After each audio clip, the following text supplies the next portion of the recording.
The question, "Are we alone?" was answered in the 23rd century, our first contact with a sentient species.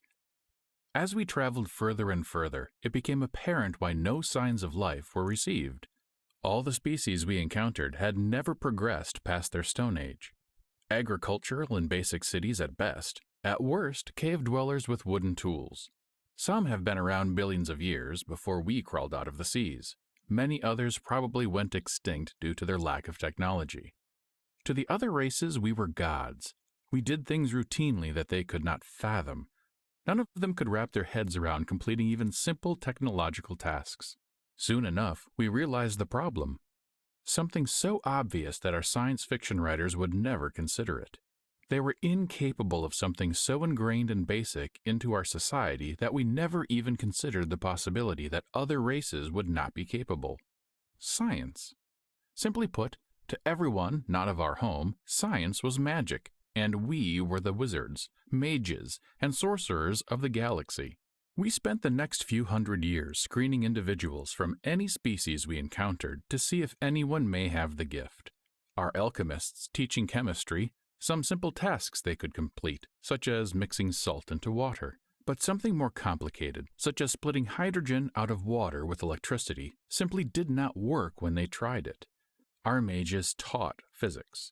We had problems straight away, as it turned out that wheels constructed by other species generated too much friction to operate effectively. Occasionally, we would discover a single individual that would be capable in one field. They would then be inducted, taught, and sworn to celibacy. We did see the advantage of the enormous upper hand we had and did not wish to relinquish it. Naturally, the fact that we were the only science-using race shocked our view of the universe as a whole. Some of our basic common-sense assumptions failed when attempted by other races. Many started questioning everything, and many more started following bizarre cults and strange practices. One group was even promptly arrested when they were found posing as actual gods on a newly discovered planet. The more level-headed or paranoid among our leaders were simply concerned that there were indeed other magic users out there, and what would happen if we were to encounter them.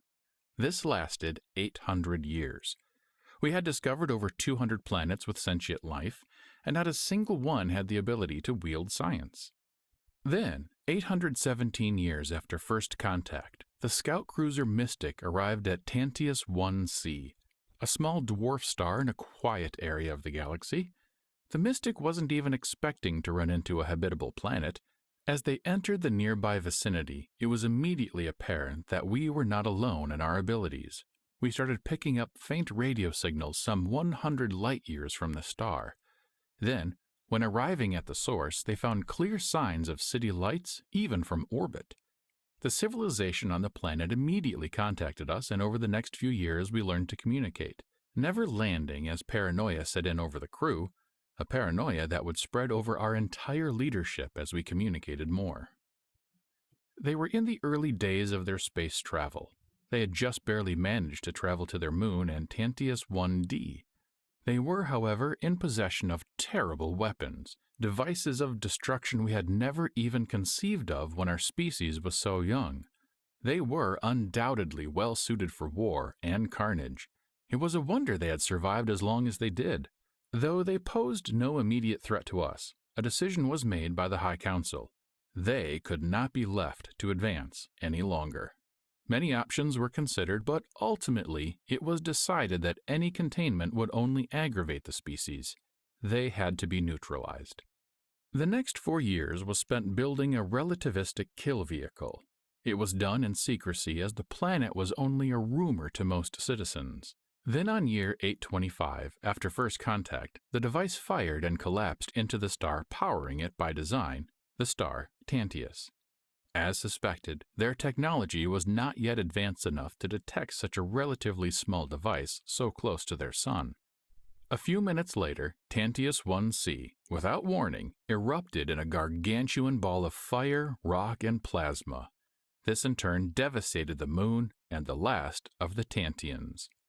The entire race snuffed out in a single breath. All records of this event were expunged, and many involved were silenced one way or another. What I'm writing now was gathered from confidential sources and fragments of documents. I am here to let our people know what we have become.